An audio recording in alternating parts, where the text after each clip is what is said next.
Hello, this is doctor Pallavi, gynaecologist. ఈరోజు వీడియోలో మనం పీసీఓడి ఉన్న వాళ్ళల్లో పెట్టాల్సిన ట్రీట్మెంట్, తీసుకోవాల్సిన జాగ్రత్తల గురించి తెలుసుకుందాం.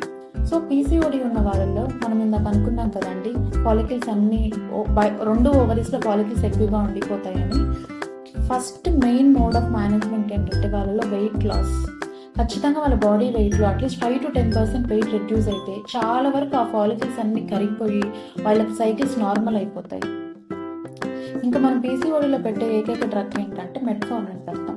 మెట్ఫార్మిన్ వాడడం వల్ల ఏమవుతుందంటే వాళ్ళ బాడీలో ఉన్న ఇన్సులిన్ రెసిస్టెన్స్ తగ్గిపోయి ఆండ్రోజన్ లెవెల్స్ తగ్గిపోయి దీంతోపాటు వెయిట్ లాస్ అనేది తోడైందంటే ఆటోమేటిక్గా వాళ్ళ సైకిల్స్ నార్మల్ అయిపోతాయి. పీసీఓఎస్కు న్యాచురల్గా క్యూర్ అయిపోతాయి. ఇంకా పీసీఓఎస్ ఉన్న వాళ్ళలో మనం మోస్ట్ కామన్గా ఇన్ఫర్టిలిటీ సఫర్ అవ్వడం చూసాము. సో ఈ ఇన్ఫర్టిలిటీ పేషెంట్స్తో మోస్ట్ కామన్గా ఓవ్యులేషన్ ఇండక్షన్ డ్రగ్స్ అని పెడతాం. అంటే లోపల ఎగ్ అనేది సైజ్ పెరగడానికి, ఎగ్ రిలీజ్ అవ్వడానికి మనం బయట నుంచి డ్రగ్స్ ఇస్తాం న్యాచురల్గా. సో వీళ్ళు ఈ డ్రగ్స్ వాడడం వల్ల ఎక్కువగా కన్సీవ్ అయ్యే ఛాన్సెస్ ఉంటాయి.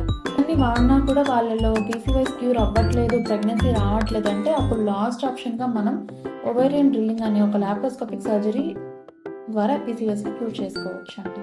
కానీ దీంట్లో మెయిన్ మేనేజ్మెంట్ వచ్చేసి వెయిట్ లాస్.